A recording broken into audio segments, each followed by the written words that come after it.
আমার প্রিয় চাকরিপ্রত্যাশী ভাই ও বোনেরা, কেমন আছেন আপনারা সবাই? আশা করি অনেক ভালো আছেন। দেখুন আমার প্রিয় ভাই ও বোনেরা, গণপ্রজাতন্ত্রী বাংলাদেশ সরকার কর্তৃক প্রতিষ্ঠান মৎস্য অধিদপ্তর ঢাকা বাংলাদেশ মৎস্য ভবন রমনা ঢাকা হইতে একটি দারুণ নিয়োগ বিজ্ঞপ্তি প্রকাশিত হয়েছে। এখানে আমরা কর্তৃপক্ষের অফিসিয়াল ওয়েবসাইটটিও দেখতে পাচ্ছি। আপনারা চাইলে এই অফিসিয়াল ওয়েবসাইটে সরাসরি যোগাযোগ করতে পারেন এবং জেনে নিতে পারেন এই নিয়োগ বিজ্ঞপ্তিটি সম্পর্কে A to Z বিস্তারিত তথ্য। এখানে স্মারক নম্বর দেওয়া রয়েছে এবং এই নিয়োগ বিজ্ঞপ্তিটি প্রকাশিত হয়েছে 12 জুন 2026-এ। এখানে দেখুন নিয়োগ বিজ্ঞপ্তিতে কর্তৃপক্ষ আরও বলেছেন, মৎস্য অধিদপ্তরের রাজস্ব খাতভুক্ত নিম্নবর্ণিত শূন্যপদসমূহ প্রতিযোগিতামূলক পরীক্ষার মাধ্যমে ফর্ম পূরণের লোক বাংলাদেশের প্রকৃত নাগরিকদের নিকট হইতে অনলাইনে আবেদন আহ্বান করা যাচ্ছে। এখানে পদ সংখ্যা ও পদ বন্টন দেওয়া রয়েছে। আসুন এক নজরে দেখে নেই। উপসহকারী মৎস্য কর্মকর্তা, এটি 10তম গ্রেডের চাকরি, পদ সংখ্যা ফাঁকা রয়েছে 450টি। এরপর রয়েছে ক্ষেত্র সহকারী, এটি 16তম গ্রেডের চাকরি, এখানে পদ সংখ্যা রয়েছে 1200টি। এরপর রয়েছে অফিস সহকারী কাম কম্পিউটার মুদ্রাক্ষরিক, এখানে সর্বমোট পদ সংখ্যা রয়েছে 350টি। এবং এরপরে রয়েছে হিসাব রক্ষক, যেখানে পদ সংখ্যা ফাঁকা রয়েছে 180টি।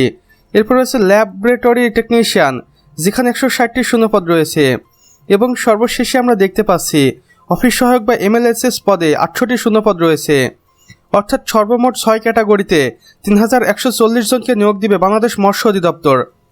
আর হ্যাঁ, এখানে বিশেষ করে বাংলাদেশের 64টি জেলা থেকে নারী পুরুষ উভয়ই আবেদন কার্যক্রম সম্পন্ন করতে পারবেন। এখানে দেখুন আবেদনটি অলরেডি শুরু হয়ে গেছে 13 জুন 2026-এর সকাল 10 ঘটিকা হইতে, এবং আবেদন জমাদানের শেষ সময় থাকবে 15 জুলাই 2026-এর বিকেল 5 ঘটিকার আগ মুহূর্ত পর্যন্ত।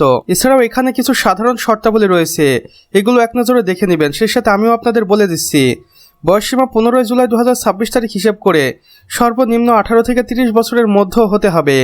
শহীদ মুক্তিযোদ্ধা, বীর শহীদ মুক্তিযোদ্ধাদের সন্তান এবং প্রতিবন্ধীদের ক্ষেত্রে এটা বাড়িয়ে 32 বছর পর্যন্ত শিথিলযোগ্য করা হয়েছে। আবেদন প্রক্রিয়া দেখুন, আগ্রহী প্রার্থীদের অনলাইনের মাধ্যমে আবেদন কার্যক্রম সম্পন্ন করতে হবে। আবেদনটি করতে অবশ্যই আপনাকে www.fisheries.gov.bd এই অফিসিয়াল ওয়েবসাইটে প্রবেশ করতে হবে, অন্যথায় আপনার আবেদনটি বাতিল বলে গণ্য হতে পারে। ফি প্রদান করতে হবে অ্যাপ্লিকেশন ফর্ম পূরণ করার 72 ঘন্টার মধ্যে, আর যেটা টেলিটক প্রিপেড মোবাইল নাম্বারের মাধ্যমে পদভেদে নির্ধারিত পরীক্ষার ফি সার্ভিস চার্জ সহ জমা দিতে হবে। এছাড়াও বিশেষ দ্রষ্টব্যে কর্তৃপক্ষ আরও বলেছেন, আবেদনের শেষ তারিখ ও সময়ের জন্য অপেক্ষা না করে পর্যাপ্ত সময় হাতে রেখে দ্রুত আবেদন কার্যক্রম সম্পন্ন করুন। লিখিত ও ব্যবহারিক পরীক্ষার ক্ষেত্রে প্রযোজ্য পরীক্ষার সময়সূচি পরবর্তীতে অফিসিয়াল ওয়েবসাইট অথবা আপনার মোবাইল ফোন SMS করে জানানো হবে। মহাপরিচালক মৎস্য অধিদপ্তর বাংলাদেশ, ঢাকা। তো আমার প্রিয় চাকরিপ্রত্যাশী ভাই ও বোনেরা, আমাদের আজকের ভিডিও এতটুকুই। ভিডিওটি ভালো লেগে থাকলে অবশ্যই একটি লাইক করে দিবেন এবং কমেন্ট বক্সে লিখে জানাবেন আমাদের আজকের ভিডিওটি আপনাদের কেমন লেগেছে। চাইলে অন্যান্য বন্ধুবান্ধবদের সাথে শেয়ারও করতে পারেন। আর চ্যানেলে নতুন হয়ে থাকলে অবশ্যই সাবস্ক্রাইব করে পাশে বেল আইকনে ক্লিক করে দিতে ভুলবেন না, যেন আমাদের নতুন ভিডিও নোটিফিকেশন আপনার কোনোভাবেই মিস না হয়ে যায়। আমাদের সম্পূর্ণ ভিডিওটি দেখার জন্য আপনাকে অসংখ্য ধন্যবাদ। খোদা হাফেজ।